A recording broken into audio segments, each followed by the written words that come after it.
There's this beautiful princess, there's a handsome prince. They look so good together, they do, they make perfect sense. It's a storybook romance, the kind we like to see. This is love, this is love, the way we're told it should be. Yes, it is. But what if the prince found a poor ragged girl with a blemished face, a girl from a ghetto, crippled and frightened and bitter, from a different race? If he said, I adore you, will you please be mine? We'd say this is love of a different kind.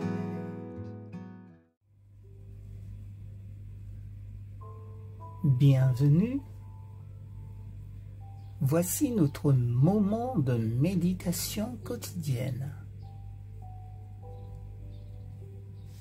Que la paix du Seigneur soit sur chacun de nous. L'élévation de l'amour. Affectionnez-vous aux choses d'en haut et non à celles qui sont sur la terre.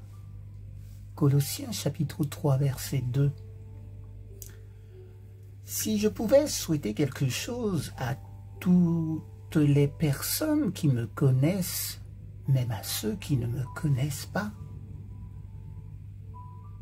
depuis de si longues et nombreuses années, ce serait une aptitude à aimer et à recevoir l'amour de la meilleure façon possible.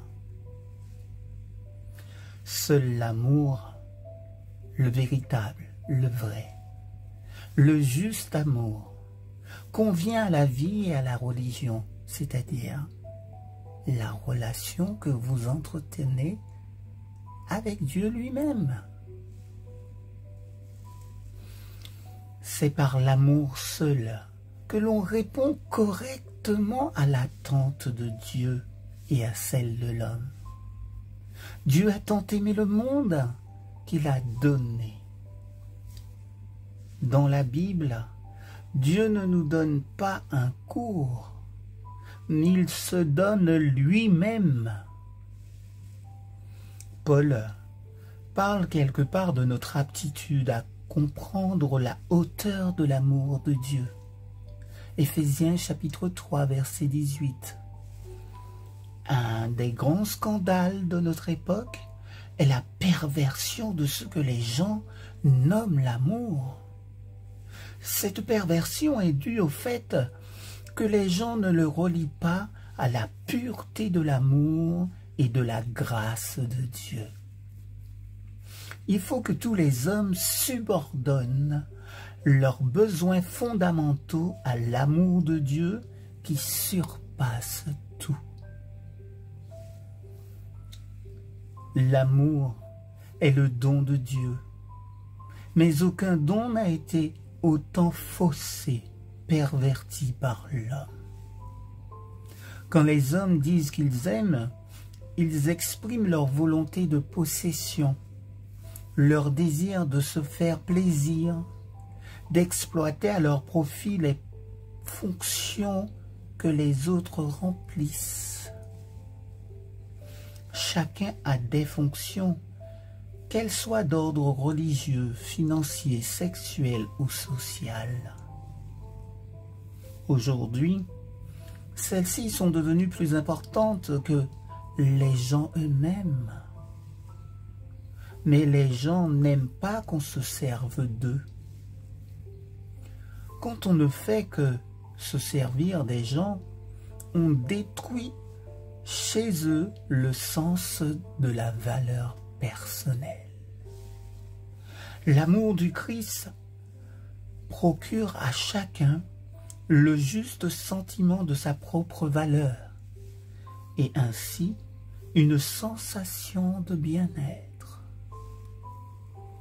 Jamais Dieu ne limite ni ne paralyse les besoins fondamentaux d'un homme. Notre capacité à aimer, l'importance même de l'amour grandissent en nous. C'est l'œuvre du Christ qui rend les gens aimants. C'est l'œuvre du diable qui pervertit, oui, je reprends, c'est l'œuvre du diable qui pervertit le besoin d'aimer qui est dans l'homme.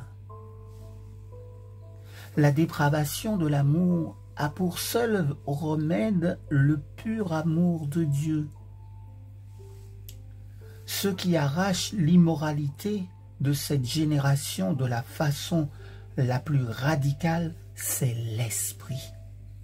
Oui, je dis l'esprit. Il s'agit là, bien sûr, du Saint-Esprit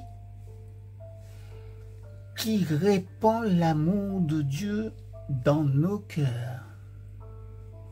Cet amour se développe dans le cœur largement ouvert à la puissance de Christ et aucune souillure ne peut en déparer la beauté. Aucun mal ne peut le polluer, aucune crainte l'effaroucher, aucune tentation le trahir. Apprenez à connaître l'amour de Dieu à votre égard. Ayez confiance en cet amour et vous serez en sécurité, car il sera pour vous une forteresse qui résiste à toutes les ruses et à tous les assauts de Satan. Amen.